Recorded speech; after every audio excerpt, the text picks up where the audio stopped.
Welcome to the Wire to Wire podcast. As always, it's me, your host Yusuf. Now, without further ado, let's just get right to it. So, liberal legacy media outlet Rolling Stone recently put out a hit piece article on The Weeknd and Sam Levinson discussing his latest show, The Idol. Now, the article was addressing the toxic environment surrounding the show, but as I was reading the article, it was painfully obvious that there was an agenda behind it. Now, I'm going to precisely break down what that agenda was, at least from my perspective, and also share my thoughts on it. But before I do, be sure to like this video, subscribe to the channel, and share it with everyone that you know. So the article was titled, The Idol, How HBO's Next Euphoria Became Twisted Torture Porn. So you already know that just from reading the headline that they're trying to paint the picture of the show in a negative light. And then it goes on to say, 13 sources tell Rolling Stone that The Idol, Sam Levinson's new show with The Weeknd and Lily Rose Depp, has gone wildly, disgustingly off the rails. Again, it's reinforcing that negativity. So throughout the entire article, it appears that the writer has a personal axe to grind with the show, but the real revelatory part is here. And this is a quote from the article.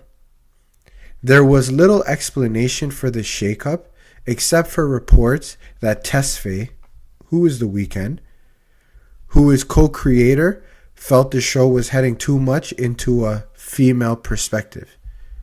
So the shakeup that they're referring to here is that the original director, Amy Seimetz, left the show. And one of these alleged crew members that spoke to Rolling Stone was quoted as saying the following: "What I signed up for was a dark satire of fame and the fame model in the 21st century. The things that we subject our talent and stars to, the forces that put people in the spotlight, and how that can be manipulated in the post-Trump world. It went from satire to the thing it was satirizing." And another part of the article says, a source with knowledge seconds that Tesfaye was the reason behind the shakeup, wanting to tone down the cult aspect of the storyline and pivot into something else entirely, dropping the, quote, feminist lens through which the show was being told as a result. So those three quotes in particular regarding a female perspective, post-Trump world, and feminist lens reveal everything about Rolling Stone's agenda. So of course HBO put out a statement to Variety vehemently denying the claims that were made in the article and saying that it was grossly exaggerated. So having said all that, what do I make of it? Now, like I said earlier, Rolling Stone has an agenda. And part of that agenda is they want to uphold the matriarchal, gynocentric direction that the entertainment industry has strongly shifted towards. So The Weeknd wrote and created the show with a specific vision in mind.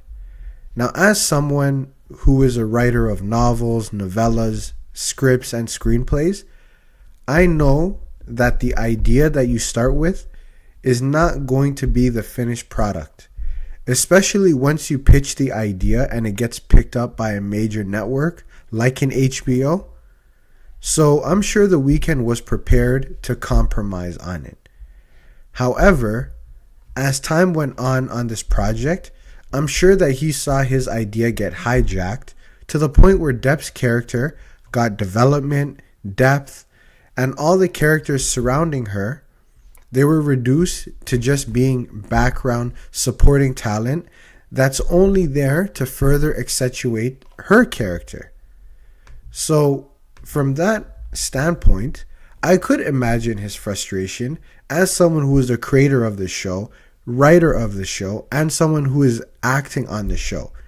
So I believe that he was watching his role get reduced. And when you're doing stuff like that, and when you're doing stuff like that, number one, it can hurt the quality of the show. And number two, it takes away the integrity of the show. Rather than the original director focusing on storytelling and trying to create a good show, I believe that she had an agenda to make the show as femme-centric as possible. And it clearly made everyone, or at least The Weeknd and Sam Levinson, uncomfortable with the direction, right? But because those two guys are the most visible people involved with this project, they're getting chastised for expressing their discomfort. Now look, here's the reality of the situation. Many of the movies and shows that have been coming out have been straight trash. And many of them is because they are agenda driven, right? Nowadays, it seems that production companies are more focused on upholding certain images and messages than actually making good movies or good shows. So someone like The Weeknd, who is a film enthusiast, and he is a huge part of this show, he has every right to express his concerns about the direction that this show was going in. Now, obviously, I haven't spoken to him. I haven't spoken to his camp or anyone about this, right? I'm only making an educated guess as someone who is on the outside looking in. But I'm sure him, as many other people, are very aware of the trends that have been happening in entertainment. And as the creator, he's more concerned with making a quality show than just churning out another typical femme-centric show that is permeated all over media right now. Now look, do I believe that this show will not be gynocentric and it will not prioritize telling a story from a female perspective? Absolutely not.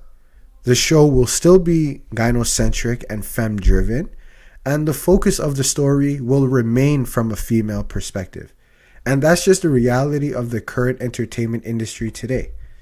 However, I believe that these changes were only put in place to give him a bigger role than what the original director had intended, right? So if I'm going to follow the trends that have been going on in television and in films, right, it's pretty clear that the original director probably set it up in a way that made The Weeknd's character, I believe his name in the show is Tedros, he probably was just designed or created in such a way to just be some sex-driven, toxic, empty, shallow, and quite frankly, just an idiot who was meant to serve Depp's character. And Depp's character is really the only person who had a backstory, a character arc, and all of the elements that contribute to character development.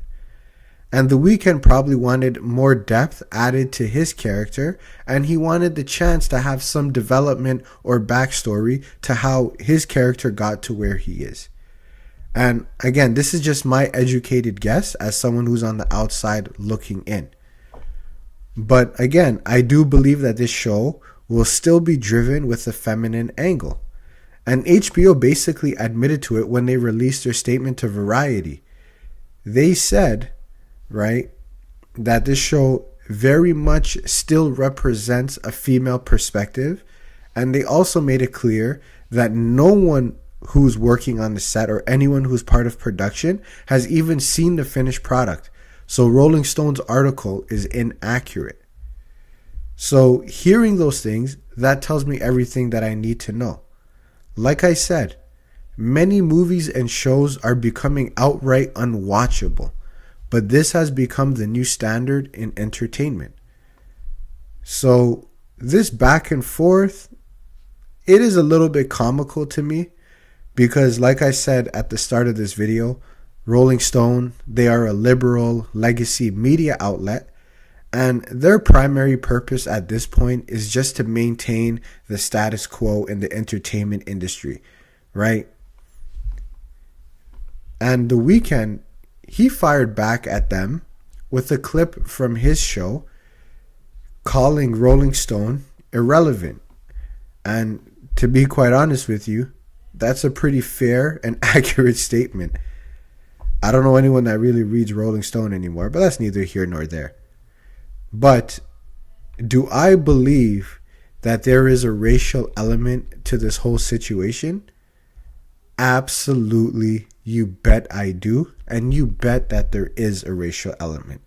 So a black East African creator is in a position of leadership or power, so to speak, and he's trying to deviate away from the status quo.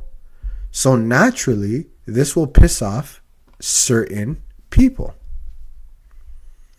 And, you know, with certain people, right, their expectation is that when you are a black content creator, that you are to stay in your place and know your role.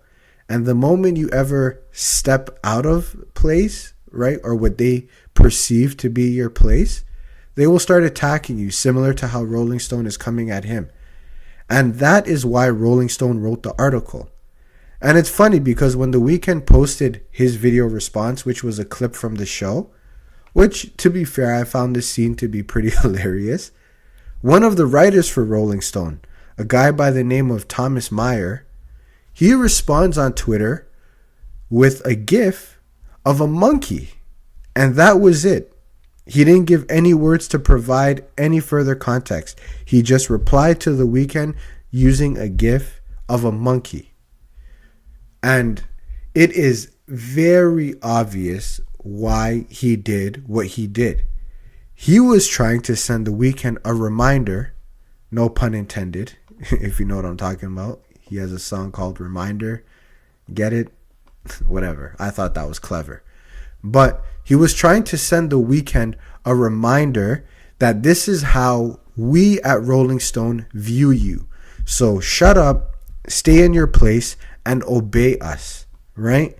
And I am willing to bet that Thomas Meyer is a self-described liberal who more than likely votes Democrat. He has pronouns in his bio, and I'm sure he supports BLM by using the hashtag, right? But doing all those things, does that exempt him or others like him from being racist or at the very least racially insensitive? Of course not. If anything, those things are just copes that are used to mask their true thoughts and feelings towards blacks. And even though he did this post, he's not going to get punished. He's not going to be reprimanded. He's not going to be disciplined for doing it.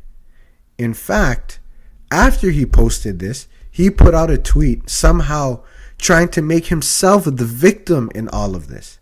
And that is a classic liberal playbook. And in that moment, when he posted that image of a monkey, he was speaking for himself, but he was also speaking for Rolling Stone. They condone his comments because they believe and agree with him. The Weeknd is only good to them when he's singing, performing, and entertaining. But the moment he wields his power or his influence in regards to something that they don't necessarily believe or agree with, then their true colors will come out. And that's when they start putting out hit piece articles and calling him a monkey. So this is typical liberal Caucasian nonsense that they tend to do in liberal mainstream legacy media. And for the people who say, why are you making this about race? Why are you bringing race into it? I didn't bring race into it. Thomas brought race into it when he posted that image of a monkey in response to The Weeknd. All that did was it confirmed my understanding of what is really the underlying issue behind all of this. But that's all I got for you guys for this episode. Be sure to like the video, subscribe to the channel, and you can also check out my 4 books. The link will be in the description. Until next time.